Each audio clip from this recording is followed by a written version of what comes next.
আমাদের পুরুলিয়াতে যে লেপ্রোসি মিশন আছে এটা কখন কিভাবে কে তৈরি করেছে? লুথারিয়ান চার্চরা ওটা তৈরি করেছিলেন। তো পুরুলিয়াতে এটা তৈরি করার উদ্দেশ্যটা কি? যিনি তৈরি করেছেন তার মেয়েও কুষ্ঠ রোগে আক্রান্ত হয়েছে। এক একটা জায়গায় এক একটা ওষুধ বেশি হয়।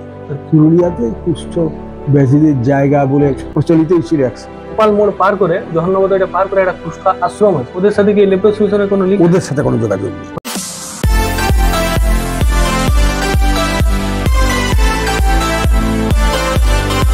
এই ভিডিওতে আলোচিত সমস্ত বিবরণ ও সকল ইতিহাসের দায় বক্তার সম্পূর্ণ নিজের। এর জন্য চ্যানেল কর্তৃপক্ষ কোনোরকমভাবে দায়ী নয়। নতুন কিছু দেখতে ও আমাদের পুরুলিয়াকে জানতে চ্যানেলটি সাবস্ক্রাইব এবং পেজটি ফলো করে রাখুন। সকলকে অসংখ্য ধন্যবাদ এভাবে আমাদের পাশে থাকার জন্য। Hello guys, welcome to Purulian blogger. Purulian ব্লগারে সবাইকে স্বাগত জানাই। তো বন্ধুরা, এর আগেও তোমরা দেখেছো আমরা আমাদের পুরুলিয়ার ইতিহাস গবেষক দিলীপ কুমার গোস্বামী মহাশয়ের কাছ থেকে পুরুলিয়া সম্পর্কে অনেক কিছু তথ্য, অনেক কিছু অজানা ইতিহাস আমরা জানিয়েছি। তো আজকে আবার চলে এসেছি স্যারের কাছে পুরুলিয়ার কিছু অজানা ইতিহাস জানার জন্য। তো স্যারকে আমি জিজ্ঞাসা করবো, আমাদের পুরুলিয়াতে যে লেপ্রোসি মিশন আছে এটা কখন কিভাবে কে তৈরি করেছিল, মানে কি উদ্দেশ্যে তৈরিটা করা হয়েছিল? 1888 খ্রিস্টাব্দে আমাদের লেপ্রোসি মিশন তৈরি হয় পুরুলিয়াতে। ওটার অবস্থানটা পুরুলিয়া শহরের বাইরে।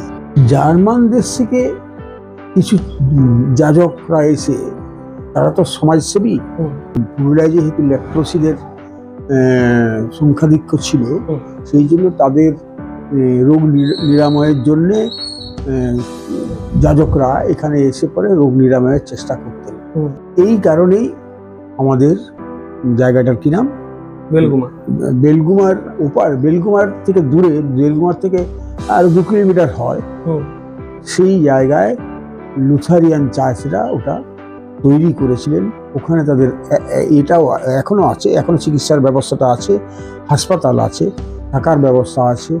ওটা একটা পর্যটন কেন্দ্রেও ঘুরতে ওখানে বেড়াতে গেলে তোমার খুব ভালো লাগবে, মনোরম জায়গা। সেই জায়গাটায় তৈরি করেছিলেন আমাদের লুথারিয়ান চার্চরা। কি উদ্দেশ্যে তৈরি করেছিলেন? উদ্দেশ্য ছিল চিকিৎসা, মানে আমাদের কুষ্ঠদের রোগ নিরাময়ের জন্য।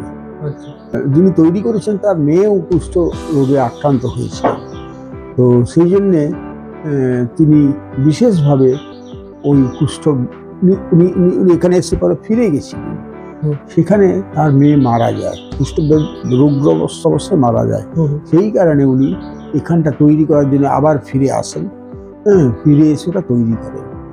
খুব বিখ্যাত জায়গা, পৃথিবী বিখ্যাত জায়গা ওটা। তো পুরুলিয়াতে এটা তৈরি করার উদ্দেশ্যটা কি ছিল? পুরুলিয়া যেহেতু বেশি ছিল, রোগীর সংখ্যাটা বেশি ছিল, জায়গাটাও খুব মনোরম। তো কি কারণে বেশি ছিল এটা আপনার কি মনে হয়? এক একটা জায়গায় এক একটা ওষুধ বেশি। পুরুলিয়াতে কুষ্ঠ ব্যাধিদের জায়গা বলে প্রচলিতই ছিল। বলে নাকি যে মানে লুকাতো ব্যাপারটা, অনেকে গোপন করতো, সবাই কুষ্ঠ হলে সেটাকে গোপন করতো। এর ফলে আরো ক্ষতি হতো, কিন্তু চিকিৎসায় কোনো ব্যবস্থা ছিল না। লুকিয়ে কি করবে, কি কোনো চিকিৎসা ব্যবস্থাই ছিল না। এদিকে ছাতনার পাশে একটা জায়গা ছিল চিকিৎসা, সেখানে মানুষ যেত, এদিকে আসতো।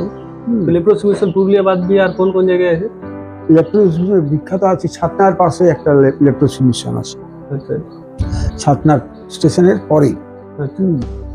ওখানে তখন যে এটা তৈরি করা হয়েছিল, এটা কি মানে ব্রিটিশ ইস্ট ইন্ডিয়া কোম্পানি এটার দায়িত্ব ছিল? না, ওরা তো বেসরকারি, সমস্ত বেসরকারি। এদের আমাদের ওই আমাদের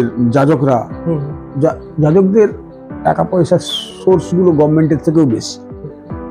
সরকার যত টাকা দিতে পারে তার চেয়েও বেশি ওরা ইন্টারন্যাশনালি সাহায্যগুলো পায়, আন্তর্জাতিক সাহায্য পায়। যাজকরা তাদের কাজ করার জন্য যথেষ্ট সময় দান করে, যথেষ্ট অর্থ ব্যয় করে, যথেষ্ট গবেষণা করে। তাদের সাথে যোগাযোগ থাকে আন্তর্জাতিক স্তরের ওইসব সংগঠনের, যারা অর্থ সাহায্য করে। যাজকরা এই যে ওটা করতে পারলো, সেটা তার ব্যক্তিগত মানুষের কত পয়সা থাকে, সম্ভব কি করে? এই জন্যে আন্তর্জাতিক সংস্থাগুলো সাহায্য করে তাদেরকে, এবং ওই আন্তর্জাতিক সাহায্যে এটা সরকার কোনো সাহায্য করেনি। এনজিওর দায়িত্ব আছে, এনজিওদের দায়িত্ব থাকে, কাজ করে। এনজিওরা ওই সবগুলো দেখাশোনা করে। এমন একটা গ্রাম তৈরি করে দিয়েছে ওরা, বর্তমানে কি স্যার এটা গভর্নমেন্ট কিছু দায়িত্ব আছে? না, ওই এখনো ওই NGO হ্যাঁ এনজিও চালাচ্ছে, সরকার কোনো দায়িত্ব পালন করে না। আর এই যে চিকিৎসকরা আসে এরা কি সব মানে সব আমাদের ইন্ডিয়ান নাকি বিদেশ থেকে আসে? বিদেশ থেকেও আসে, অত বড় বড় সব চিকিৎসক নিখোঁজ স্যার, ওইখানে কি শুধু লেপ্রোসির চিকিৎসা হয় নাকি লেপ্রোসির চিকিৎসা। অন্যান্য কিছু চিকিৎসা হয়? চামড়ার ক্ষেত্রে নাকি ভালো ডাক্তার আছে? হ্যাঁ, ওই লেপ্রোসি সংক্রান্ত চাপড়া। আরেকটা দেখবেন আমাদের এই যে গোপাল মোড় পার করে জহন্নবদ এটা পার করে একটা কুষ্কা আশ্রম আছে, ডুমুরসো ব্রিজটা যেটা নতুন হ্যাঁ, ব্রিজে জাস্ট একদম শুরুটাতে। বাস ডুমুরসল ওখানেও আমাদের কুষ্ঠ রোগের জন্য একটা হাসপাতাল ছিল। আচ্ছা। হাসপাতাল সেটাও বিখ্যাত, হুম, একেবারে নদীর পাড়েই ছিল। 92-এর বন্যাতে ওই এটা ভেসে যায়, হাসপাতালটা ভেসে যায়। আমি দেখেছি আগে হাসপাতালটা পূর্ণাঙ্গ রূপে ছিল, কিন্তু 92-এর বন্যার পর গেলাম, সেটা দেখছি যে মানে ভেঙে গেলে যেমন হয় এখানে পড়ে আছে, ওখানে পড়ে আছে। ওখানে ছিল মানে চিকিৎসার ব্যবস্থা ছিল অনেক। এখনো আশ্রমটা আছে, কিছু লোক এখানে এখনো বসবাস করে। ঠিক আছে। তো ওদের সাথে কি লেপ্রোসি মিশনের কোনো লিঙ্ক? ওদের সাথে কোনো যোগাযোগ নেই, মানে ওটা আলাদা, ওটা সেপারেট সংস্থা, এটা সেপারেট সংস্থা। ওটা কি গভর্নমেন্ট চালায়? না, ওটাও বেসরকারি এনজিও। এনজিও। ওইখানেও চিকিৎসা যাবতীয় উন্নয়নমূলক কাজ সব ওই এনজিও গুলোই চালায়। সরকারি যখনই হলো তখনই তার সীমাবদ্ধ হয়ে গেল। এই ছিল আমাদের লেপ্রোসি মিশনের সংক্ষিপ্ত ইতিহাস।